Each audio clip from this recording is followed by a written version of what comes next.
Hey guys, and welcome to another edition of GOAT Movies, the podcast for the simple movie lover, where we discuss movies we've recently seen and see if they have what it takes to become the next greatest of all time. I'm your host, Carlos, and we'll be discussing the movie that just hit the theaters, Life of the Party, starring Melissa McCarthy. So what makes a movie GOAT?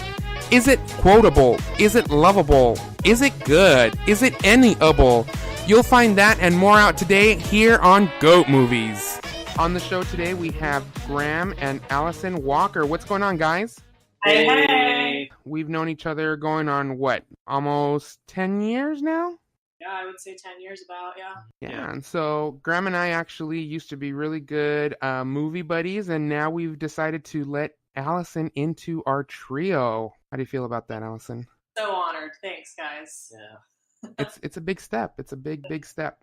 So the movie that we'll be discussing today is going to be Life of the Party, starring Melissa McCarthy, Maya Rudolph, Jillian Jacobs, Debbie Ryan. This was actually directed by Ben Falcone, and it was written by Ben as well as Melissa McCarthy, who are actually husband and wife in real life, just like you two. Aw, Wow. that's so nice. Cool. I know, right? Why don't you guys tell us a little bit about yourselves? You go ahead, ladies first. Go ahead, Graham. Yeah. Oh, snap.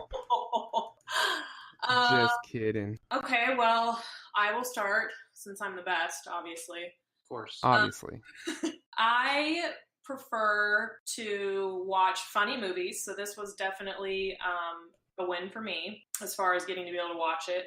I really like Melissa McCarthy. I really like Kristen Wiig. I love, what's her name? She plays Liz Lemon. Tina Fey. Yeah, all the SNL ladies, like, I totally love. I love watching their movies. Some of them aren't so great, but humor is definitely my favorite genre to watch. I do like drama. I'm not super into, like, the action movies as much. Graham's into those more, but definitely humor is my favorite. Plus, There you go. I think she's a great writer. I loved her book that she wrote. It was a Bossy Pants. Oh, yeah. She's actually a very talented lady, up and coming. Yeah. You should definitely check her out in This Is Where I Leave You with Jason Bateman. Oh, yeah?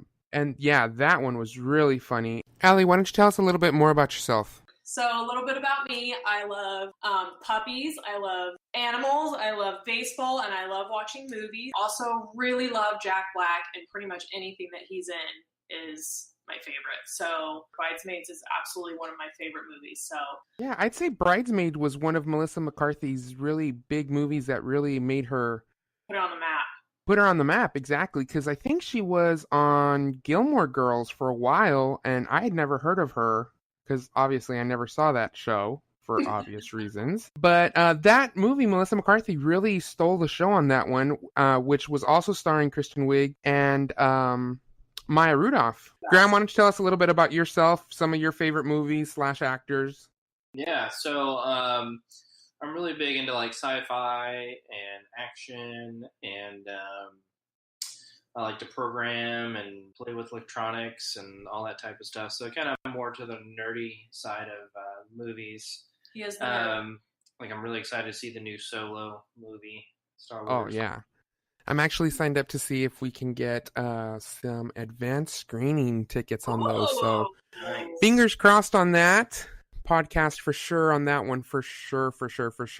Graham and I actually used to go see a bunch of movies together before he went and did the crazy thing of getting married to Allison. So thanks a lot, Allison. Okay, I'd like to point out that I'm not the one that stopped you guys from going to see movies. Okay, Yeah. For everyone listening, I'm a very cool wife. So just so, just like, I don't know if you know this or not, Allison, but Graham actually has 2 strikes against him because he used to not pick the movies. And Graham, do you remember the 2 movies that you chose that got you that strike? Okay, one was the Muppets movie, because I thought it was going to be more like adult friendly, but it turned out to be well, it's like a little kids movie. Anyway, so I think that was your strike 1, and it's just we couldn't decide exactly what we wanted to go watch, and you were really gung-ho about watching the Muppets. Yeah, Muppets are good, but it's past my time now. What else? And the second one was, I think, it was like Planet of the Apes or No, that's the one that actually you redeemed yourself on, because the first remake of the Planet of the Apes with Mark Wahlberg was actually pretty good. Do you remember what it was? I do remember what it was. And maybe if I give you this clue, you might remember you were about to head out on your mission and you didn't want to do anything that would get you in trouble. Oh, okay. So it was a naughty movie then. No, it wasn't. Oh, it wasn't? Okay, what was No, not at all. It's actually a one part of a trilogy, which the sequel and trilogy got canceled because the first movie got such horrible reviews. That was like the wind. He's like a wind bender, like a. Last of the Airbenders. Oh, jeez, Dave, that's bad. It was a rough one. I thought it was gonna be totally different than that. It was a tough one, but I understood why you wanted to go see it. But yeah, Graham actually has 2 strikes against him, but he's redeemed himself. But according to Allison, we have a strike against us because we went and saw the Denzel Washington movie Flight. Flight. I remember that. Yeah, I told you guys about that. That was a good movie. I just told you that, guys, there was a ton of nudity in it. Nobody believed me. And the opening scene was nudity. So, Like, not even more than 45 seconds in, and it was full frontal. yeah, so you're welcome, everyone. Straight up lady There we parts go. on the face. So if anyone's choosing a movie, it's me, because I'm obviously the genius. That's not true. Exactly. Well, we thank you. Behind every great man, there's a great woman, so thank you, Allison. That's true. Say it. Yeah. So yeah. today we're actually going to be talking about a movie that just opened this weekend, Life of the Party, starring Melissa McCarthy. Melissa McCarthy actually co-wrote this with her husband, Ben Falcone, and Ben Falcone actually directed it. And you had mentioned, Allison, that Bridesmaids is one of your favorite movies, which is a great movie. I love that movie.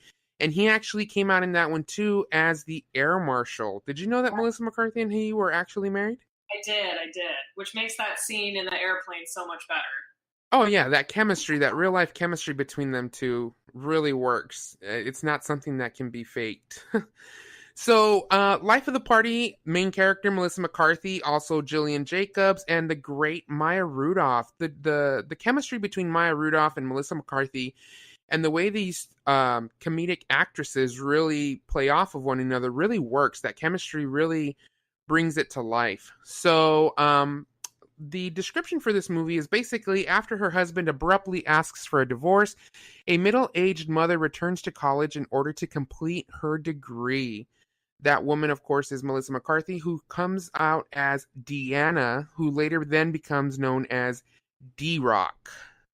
So, what did you guys think of the movie? You know, without any spoilers or anything, because after we play the trailers, when we'll really get into detail. But what were your first thoughts of it? I thought it was a movie that maybe you would watch when you're folding some laundry at home. Yeah. So you would go ahead. Oh, I was just going to say, I agree. It was not something that I would go see again in the theaters, but I would probably watch again if it were like on TV or if I was folding laundry or doing chores around the house, right? So that's kind of how I gauge whether or not a movie's good is if I would watch it again. And I would, I just wouldn't pay money. Does that make sense? Absolutely, absolutely. So on a scale of 1 to 10, where you can use 0.5s, what would you rate this?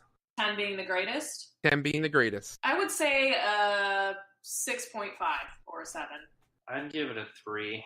Whoa. Whoa, Graham, that's a little vicious there. Yeah. Yeah. I'm eager to find this out. Allison, I actually agree with you really a lot. I grade this a 6.5 as well. Yeah. I feel that based on the fact that this is not a new character from Melissa McCarthy, it's something that she's kind of been typecast in.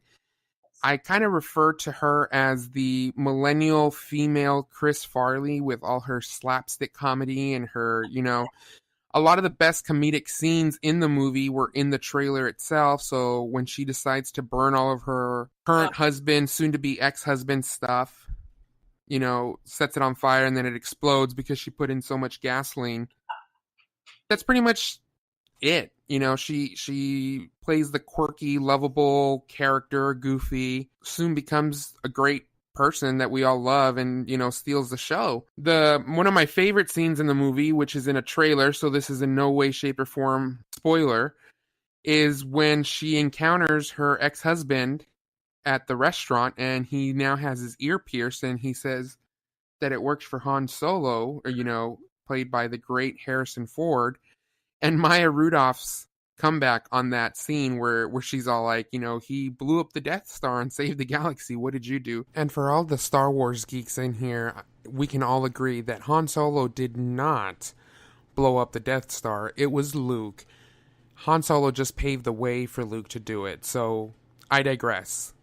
That to me was one of the best parts of the movie, and the spoiler in that one, which we'll get to a little bit further into the podcast, that for me is what turned it around. Otherwise, I would be agreeing with Graham and saying that this was a 3.5. But the plot twists that were in this movie is what really made it for me. So I think what made it for me is, and maybe because I really liked the relationship between the mom and the daughter. I thought that was a really sweet relationship, and maybe that's one of the reasons why I ranked this a lot higher than maybe I normally would.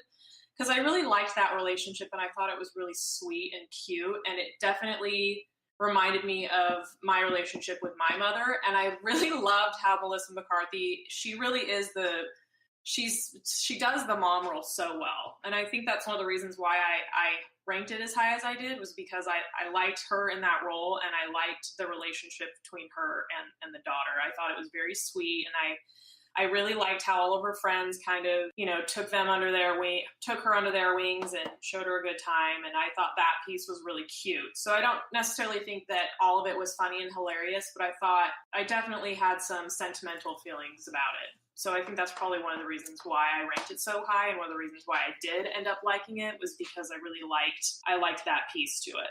So I completely and totally understand where you're coming from that, just because I know your mom and I know your relationship. I know she's one of your best friends. Yeah. Your mom is a funny lady as well. And I don't know if Graham knows about this or not. I'm pretty sure he does, but I remember Sunday mornings when your mom would actually tell me, "Here, hold the phone and make sure that Allison answers so she wakes up." And she would call you all the way. You were in Utah in school, and she wanted to make sure you were up and ready to go, and she would call you while she was playing the piano for everybody else at church, and she'd be like, "Here, hold the phone, make sure she wakes up." I was like, what is going on here? So yes, your relationship with your mom is something that is very well known, at least in our inner circles. So yeah, this movie spoke to me on that level for sure. I loved it. I thought it was very sweet as far as that part was concerned. Absolutely. And Graham, why don't you tell us a little bit about your rating and why you gave it that? Very rarely do I get on my phone during a movie. It's true. And that's kind of like my judge as like by my engagement. And in this movie, like I got on my phone a lot because I feel like the plot was kind of predictable, and there were like good scenes and there were funny scenes, but it was almost like just a bunch of like SNL skits combined into kind of like just a dull plot. I would agree with that. It's funny that you say that you use that as your grading scale, because I usually use it as my grading scale if I get up to go to the bathroom or not. Because 9 times out of 10 I can hold it and just be like, oh, it's not worth missing anything. I got up probably within the first 45 minutes of the movie. Really? I got up and went to the restroom. Yeah. And I came back, and again, I don't think I missed much. I completely understand and totally understand where you're coming from, Graham. Like I said, the only reason I'm not grading it so low is because of some of the plot twists that came in that I didn't see coming. In retrospect, I should have seen it coming. Those little subtleties are what kind of brought it back to me, because there were a couple of scenes that made me really enjoy the movie. So the way that Warner Brothers presents this is when her husband suddenly dumps her, longtime dedicated housewife Deanna turns to regret into reset by going back to college, landing in the same class and school as her daughter, who's not entirely sold on the idea. Plunging headlong into the campus experience, the increasingly outspoken Deanna, now D-Rock, embraces freedom, fun, and frat boys on her own terms, finding her true self in a senior year no one ever expected. I really feel like this is kind of a remake of the Rodney Dangerfield movie, Back to School. Did you guys ever get a chance to see that one? I know it's kind of before your time. No, we didn't. This is one movie that for sure needs to be seen. He is a successful businessman and he loves his son. He's been through multiple marriages and finally decides to go back to school and basically realizes that it's not like what he would expect. Since he's such a successful businessman and has tons of money, he wants to try to buy his way through college, and it turns out to backfire on him. So if you ever get a chance to see that, that's why I'm kind of relating this movie to that, because it's just another movie where a parent is going back to go through the same struggles that their younger children are going through. So let's go ahead and play the trailer for everybody so that we get an idea of what's going on. After the trailer plays, we'll go ahead and jump into the spoilers and a little bit more in detail in regards to some of the scenes that we saw.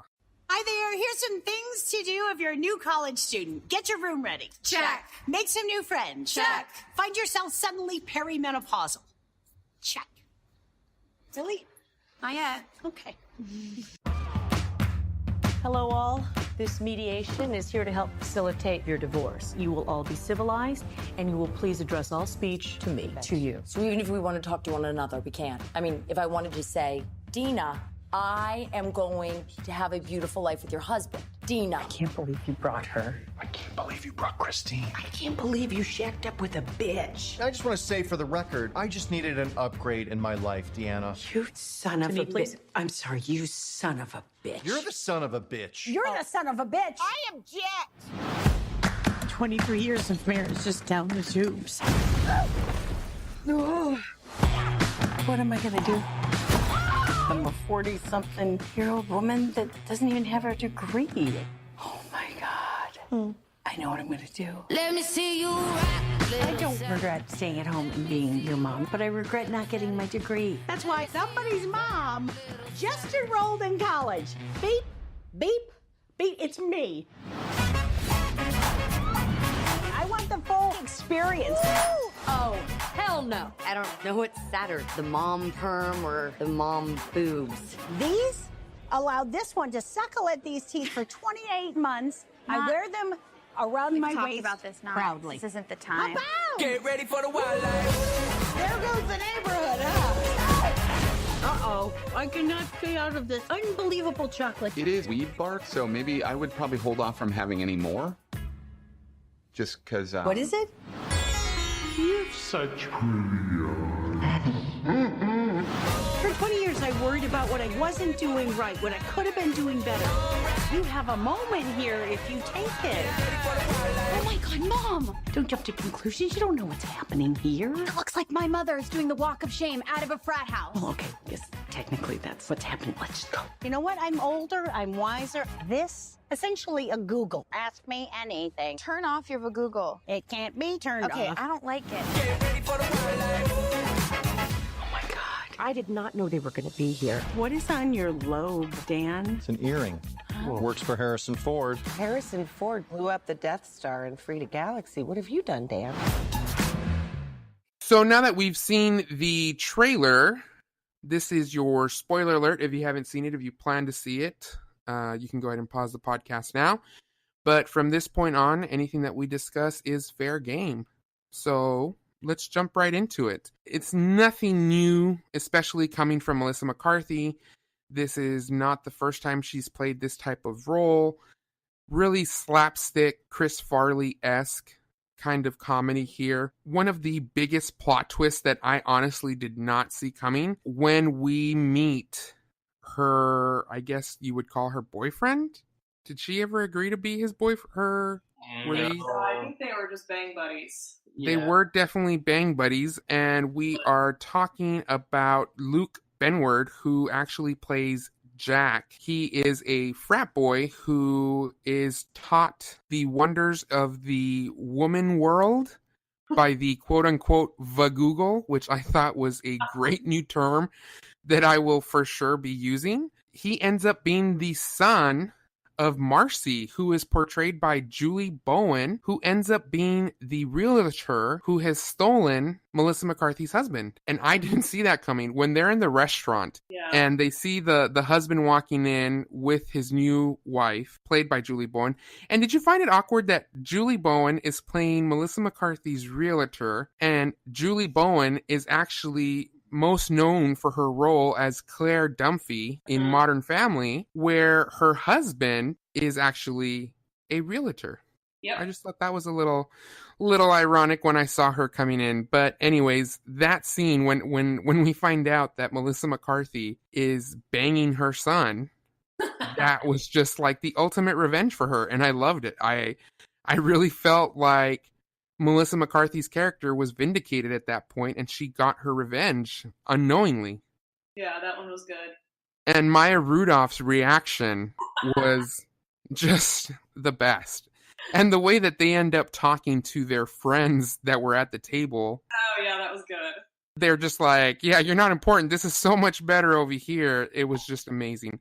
Maya Rudolph really killed it in this role.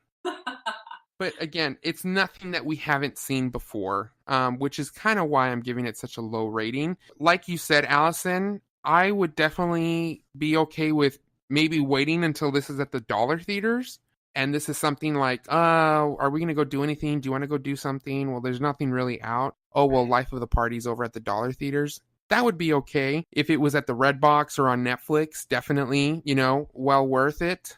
But I probably wouldn't spend too much money to go see this at a nice theater or anything like that. What were some of your favorite scenes of the movie? I definitely like the restaurant scene. That one was one of my favorites. I like the part where she sets the clothes on fire and she falls backwards. I laughed the hardest at that because I hadn't seen the preview, so I went in not knowing anything or seeing any pieces of the movie, but that was definitely one of my favorite parts. And I don't know. I'm trying to remember. The restaurant scene is the one that stands out the most just because of all the shenanigans that were going on. That was great. Oh, yeah, for sure. I also like the whole gimmick about the whole gun with her dad, that he was getting angry and almost shot the dog. Oh, yeah, that was too. Yeah. Because I tell Graham that all the time. I'm like, you can't talk so loud. You're upsetting the dog. So we were giggling about that because, we don't want to upset the dog here. So real life application. The scene where it was after the one night stand with the Luke Benward's character. Uh-huh. And then the next day he finds her in the library and she's like, no, we can't be together. We can't, we can't do this anymore. And then I guess they have sex in the library. Yeah. And then she calls Maya Rudolph's character. That was great. I loved how he referred to her as his Dumbledore. And then it was a compliment / insult all in one. That was great. I also like Jackie Weaver in this movie, who played Melissa McCarthy's mom.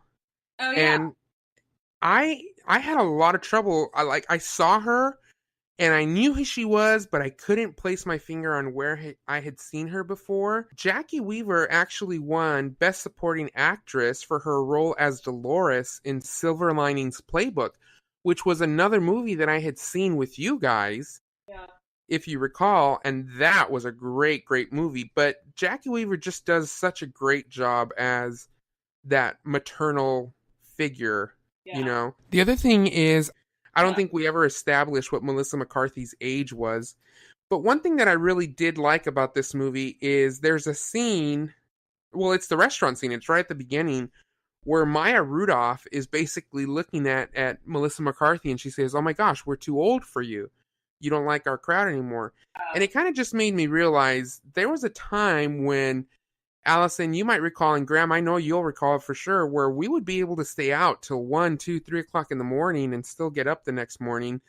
I don't know about you guys, but 9 o'clock, 10 o'clock rolls around and I'm ready for bed. I'm ready just to crash. Those days are way behind me. And that's what really touched home with me in this movie. Yeah, for sure. Those were the good old days. Yeah, I'm kind of glad those days are over and behind us now. So, so definitely a 6.5 for me, 6.5 for Allison, and a 3 or 3.5 for Graham. We'll do a 3. Wow, you're going to take it all the way down to a 3. I'm gonna go hardcore. Hardcore's your style. Way to go. Well, thank you so much for being on the show, guys. We really appreciate it. We hope to see you next time. And if you guys have any questions, any concerns, if you'd like for us to review a certain movie, if you'd like to be guest starring on the show, don't forget you can always subscribe on iTunes, Google Play, Streamer, and we are still pending approval on a couple of other sites. But you can always reach us by emailing us at goatmoviespc@gmail.com. That's goatmovies, plural, PC for podcast, @gmail.com. Big thanks to Graham and Allison. Thank you so much for being on the show, guys. Thanks for having us. It was fun. All right, great. Thanks. And we will catch you all next week.